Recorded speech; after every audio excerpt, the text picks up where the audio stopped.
Welcome to Fortress of Faith with Tom Wallace, calling North America to repentance and revival. Today, I'm going to weigh in on a political topic. And I want to lay out for you my views, my observations as an American who grew up overseas, being raised, all my childhood years over in England, where we had the Conservative Party and the Labour Party, and I had, some of my education with an American curriculum, but it really didn't prepare me for what I was going to learn, when I moved back to the States for college and being reintroduced to the American society. And so I'm going to break down my views. These are just my observations. Of course, I was raised as a Christian, raised in a preacher's home, became a preacher, became a missionary. And so, deeply my views are Christian, and I make no apology for that. I'm thankful for that. So, basically what do we have? We have a two-party system here in the United States, the Democrats and the Republicans. And the Democrat Party, we might say, well, they value things that are more, they always keep calling America, our democratic government. And yet we're not a democratic government. Democratic government is just the rule of the majority.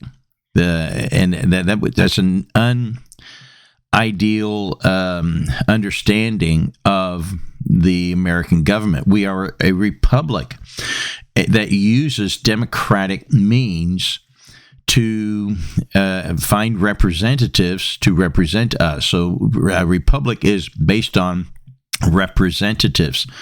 We do not vote on every matter. We vote on representatives to vote on matters, to make laws. And so now the Democrats are generally left of center and the Republicans are generally right of center. Now, personally, I'm registered as an independent. And I've chosen that after looking at the political system here. And I can't say the Republican Party fully represents me. They're not conservative enough for me. They often fail in things that I want them to achieve. So the Republicans are not conservative enough for my values and my views, although I tend to vote more on their side of the ticket. Now, the Democrat Party, they've lost a lot, in my opinion, of me ever being drawn to vote for them. So let's break this down. Democrat Party, founded by Andrew Jackson. He's considered the founder of the Democrat Party, but he remains one of the most morally compromised presidents in American history due to his record on slavery, his treatment of American natives, the Indians, and ethnic cleansing of them, and personal violence. He was a very violent man. He was a slave owner. He had over 150 slaves. He was the president of the Trail of Tears, marched over 60,000 Indians from their lands, uprooted them, and forced them on a death march to replant them in the prairie lands, and estimates of 15,000 died in that black mark on his presidency, and he had a terrible, terrible temper. He was known to be involved in many duels, killing Charles Dickinson, and so, really had a lot of, personal demons in that way. Although not all was bad with him, he was a war hero. The Battle of Orleans, he was the victor for that. He expanded voting rights from, it used to be, you had to be a landowner to vote here in America. Well, he allowed all white men to vote in the elections. So expanded our voting rights. And he paid off the national debt, which, let's give credit where credit is due. However, the Republican Party was founded, largely by Abraham Lincoln. He was the first president of the Republicans, and it basically was born to end slavery. Abraham Lincoln is remembered as the humble, wise, courageous leader who saved the Union, ended slavery, and redefined American freedom. He's consistently ranked by historians as one of the top 3 greatest presidents. Positive sides of him, the emancipation of the slaves, the 13th, 14th, 15th Amendments. He preserved the Union and the Homestead Act, enriching many Americans by creating land ownership for millions, even including former slaves. Negative side, during the war, he suspended habeas corpus. Many people were arrested and held without trial. I would have a problem with that. He expanded presidential powers, kind of beyond what they first were originated. And still, a lot of those powers are carried on by our current presidents. Now, I think when we look at a summary of what I see coming out of the Democrat Party, I think Ted Cruz very well nailed it in a very short summary. There's been recent debates on the Save America Act and basically saying we need ID for voting. Every federal election must be done and must be secured by people presenting identification to prove that they're voting for one person and one person only, and that they are who they say they are.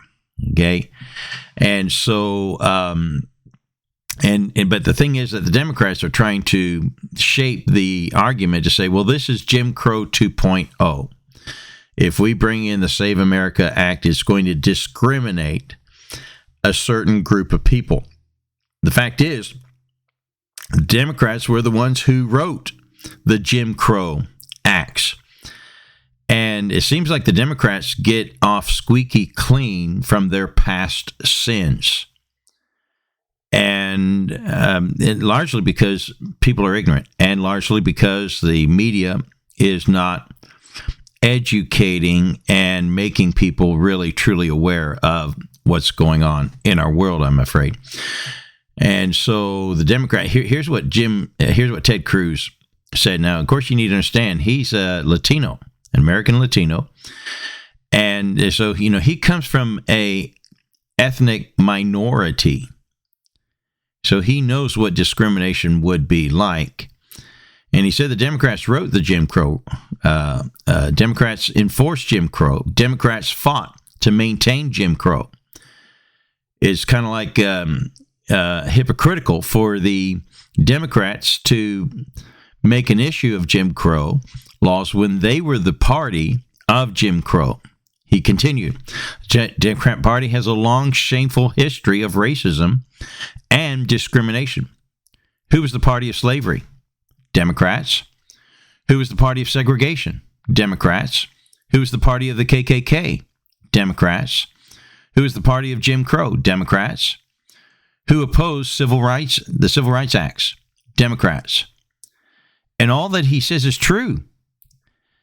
And I find it remarkable as a guy who born as an American but raised overseas and coming back to America and seeing what's going on in the political arena here.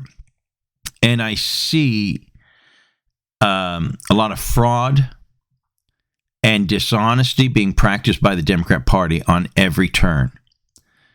They continually push the agendas that are anti-American, things that we look down on, and yet they were the ones who were responsible for it.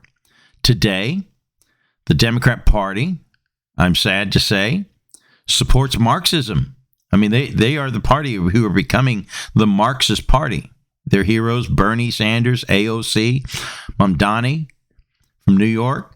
It seems like the more radical you can become, the more likely you're going to get elected in the Democrat Party. They openly support Islam. Ilhan Omar and other Muslims, all the Muslims that are in Congress are they found a home in the Democrat Party. And yet they're vehemently opposed to the killing of the unborn, of abortion, but yet they found a home with them. They're hypocrites, these Muslims are. But yet they find a path forward for their views and their desires in the Democrat Party. There's room for them. The Democrat Party is the home of abortion. I mean, they are the people who support the murder of the unborn.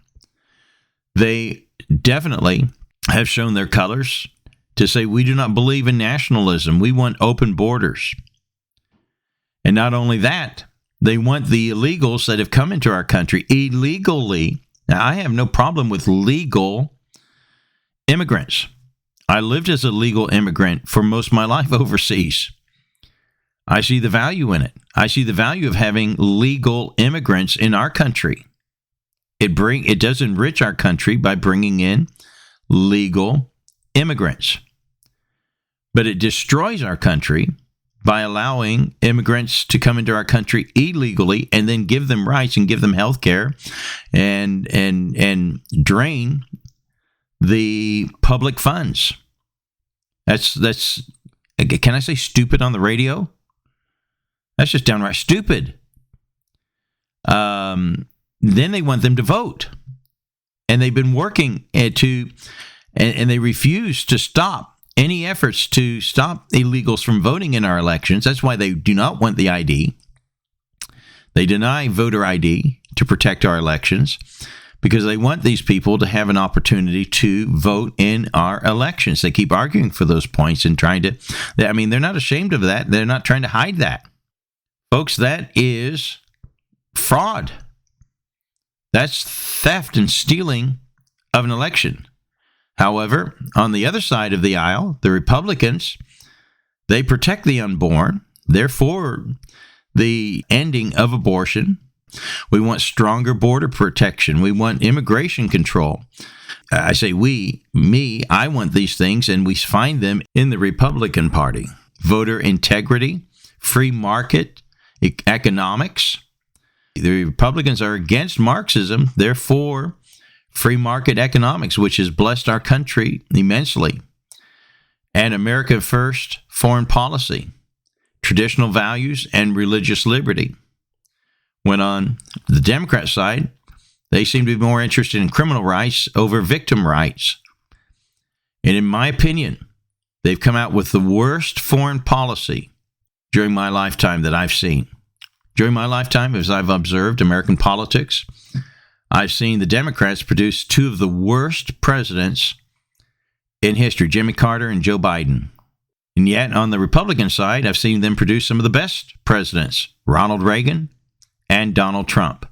Now, I got to say, at first, I was very worried about Donald Trump. I didn't know if we could trust him, but I've never seen a president deliver on his promises like I have with Donald Trump. When I started reading back when he was first being elected in, 2016? But when I started reading what his platform was, I was like, well, how can I not support that platform? Now, here's the thing. Let's compare Jimmy Carter and Donald Trump, okay? Jimmy Carter was probably one of the most moral presidents we've ever had, but he was one of the worst policy-making presidents.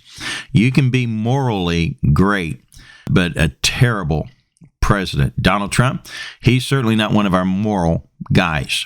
But in my opinion, he's been one of the best policy makers and carry out those things. And should we not forget about the Democrat Party? Back in 2012, I remember we were in North Carolina and Charlotte Convention there, September 5th, Democrat Party. They removed God in their platform, any mention of God.